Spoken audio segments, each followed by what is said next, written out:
Film Supergirl terancam gagal balik modal, perhitungan 315 juta dolar diperdebatkan.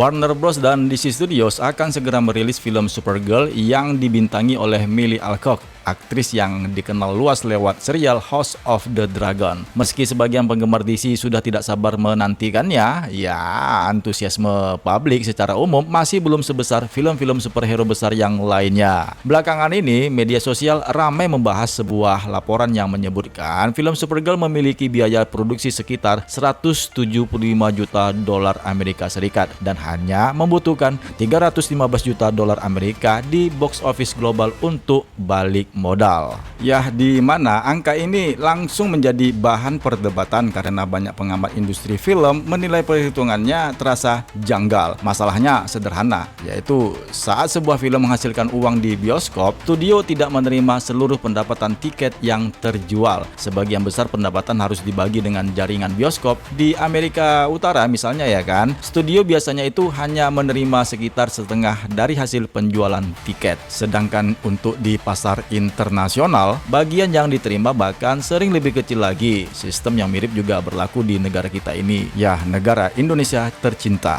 Pada minggu-minggu awal penayangan, distributor biasanya mendapat porsi lebih besar, sementara sisanya menjadi bagian bioskop untuk menutupi biaya operasional. Setelah film tayang lebih lama, porsi untuk bioskop itu biasanya meningkat. Karena itulah jika sebuah film menghasilkan 500 juta dolar Amerika Serikat di box office global, bukan berarti studio langsung mengantongi 500 juta dolar Amerika Serikat. Nah, setelah pembagian dengan bioskop di berbagai negara, jumlah yang kembali ke studio jauh lebih kecil. Disinilah letak perdebatan mengenai film Supergirl. Jika biaya produksinya mencapai 175 juta dolar dan belum termasuk biaya pemasaran, maka pendapatan global sebesar 315 juta dolar terasa terlalu rendah untuk menutupi seluruh pengeluaran. Apalagi ya kan, kalau film superhero besar biasanya membutuhkan biaya produksi yang sangat gede. Ya, di mana sumber perdebatan ini berasal dari artikel Deadline yang ditulis oleh jurnalis box office Anthony De Alessandro. Dalam laporannya itu disebutkan biaya produksi film Supergirl mencapai 175 juta dolar setelah memperhitungkan insentif pajak. Ya, artinya biaya produksi asli sebelum potongan pajak kemungkinan lebih tinggi dan bisa berada di kisaran 200 sampai 225 juta dolar Amerika Serikat. Belum lagi biaya pemasaran global yang diperkirakan mencapai lebih dari 100 juta dolar. Jika seluruh biaya produksi dan promosi digabungkan, total investasi Warner Bros. Kemungkinan berada di atas 300 juta dolar Amerika Serikat. Karena itulah ya kan, banyak yang menduga angka 315 juta dolar dalam laporan tersebut sebenarnya bukan target box office global. Angka itu kemungkinan merujuk pada jumlah uang yang harus kembali ke Warner Bros. Setelah pembagian pendapatan dengan bioskop. Gitu dia ceritanya.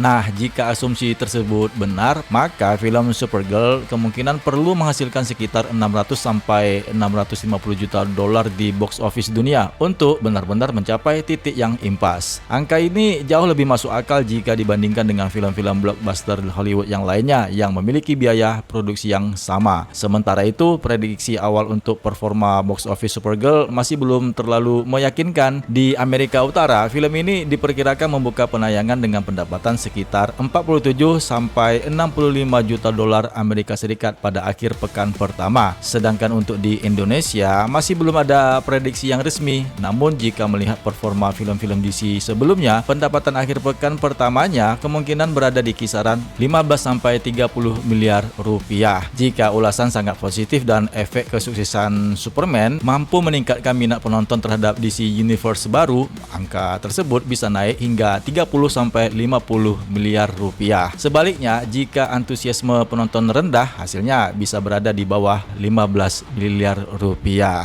Ya, pada akhirnya pasar di Indonesia ini tetap hanya menjadi salah satu bagian kecil dari total pendapatan global. Nasib finansial film Supergirl ini akan lebih banyak ditentukan oleh performanya di Amerika Utara, Eropa, Amerika Latin, Jepang, dan bahkan Korea Selatan. Karena itulah banyak analis menilai angka 315 juta dolar Amerika Serikat sebagai target impas terdengar tidak realistis. Jika melihat cara kerja bisnis bioskop dan besarnya biaya produksi serta pemasaran film superhero modern, film Supergirl kemungkinan membutuhkan pendapatan yang jauh lebih besar untuk bisa dianggap benar-benar balik modal. Tapi yang jelas saat ini adalah skenario yang paling realistis untuk film Supergirl berada di kisaran 450 sampai 550 juta dolar Amerika Serikat box office global. Hasil tersebut akan menunjukkan kalau film ini diterima cukup baik oleh penonton, tetapi belum tentu menghasilkan keuntungan besar, apalagi total biaya produksi dan pemasarannya benar-benar mendekati atau melebihi 300 juta dolar Amerika Serikat. Karena itu, angka 315 juta dolar sebagai target impas masih dianggap sulit dipercaya oleh banyak analis industri. Jika perhitungan tradisional box office digunakan, maka film Supergirl kemungkinan membutuhkan pendapatan global yang jauh lebih tinggi untuk benar-benar bisa disebut sebagai balik modal. Ya, nasib film ini pada akhirnya akan bergantung pada kualitas film, ulasan kritikus, dan apakah DC Universe yang baru ini mampu mempertahankan momentum setelah kesuksesan